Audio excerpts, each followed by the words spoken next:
everyone. We're here in Wilton Manors, a part of the greater Fort Lauderdale area. It's known as the Island City because it's completely surrounded by water, but what it's really known for is its inclusive and eclectic lifestyle.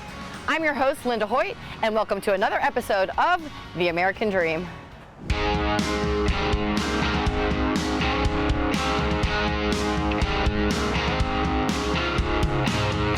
I'm here with Peter, the owner of Storks Bakery. Peter immigrated from Albania in 1990, looking to achieve the American dream, and he definitely succeeded.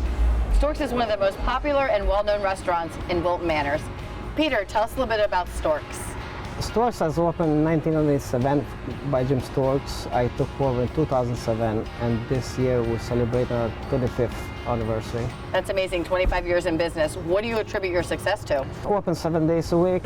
We serve 7 different cup of coffee each day, serve full breakfast, lunch, homemade tubes, and of course homemade dessert as well. You know I love dessert. I know that you also are very involved in the community and you love to give back. Tell us a little bit about that. Since Storks based on locals, our business comes from the locals who try to give back to non-profit organizations. That's amazing. I mean, it's always important to give back to the people that frequent your restaurant. I see you have some amazing food here. Tell us about it. Over here in front of me, we have a wrap called Mykonos. It's like a Greek-style wrap with oven-baked chicken, olives, feta cheese, onions, and cucumbers. What about this?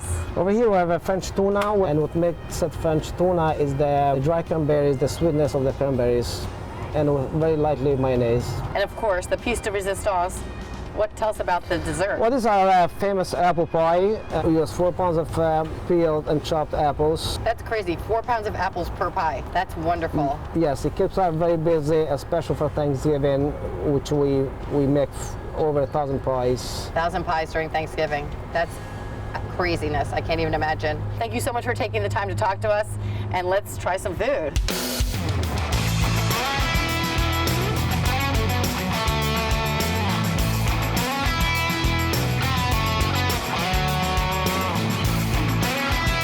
Chris, thank you so much for joining us today. First and foremost, I want to congratulate you on being installed as the new president of our association. I know how long and hard you've worked, and it is truly well deserved. Tell us a little bit about what you do. As the president of Broward, Palm Beaches, and St. Lucie Realtors, my number one goal is to make sure that we are putting our best foot forward when advocating for homeowners in the community, protecting private property rights, and making sure that our members have everything that they need to succeed. Especially since COVID-19, the drastic changes in the market have everybody on edge. I, for one, don't feed into the negative clickbait, but I wanted your perspective as a real estate professional and also as our association president.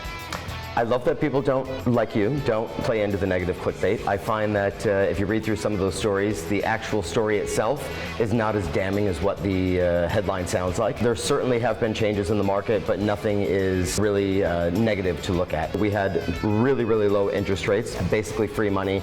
They were, not the way that things were supposed to be going, but we were trying to stimulate the economy. But what we have right now is a very balanced market. We're leaning towards a more balanced market. So I think that the outlook of 2023 is quite bright.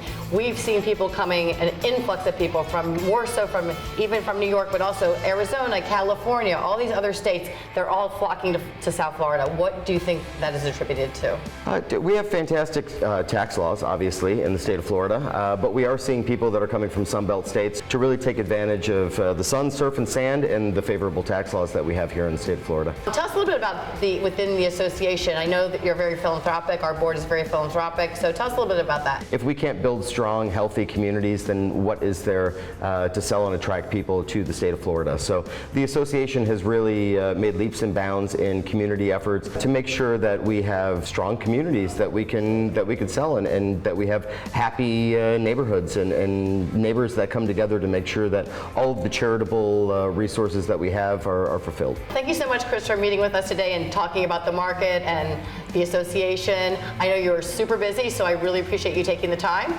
and I'll see you tomorrow. I'll see you tomorrow.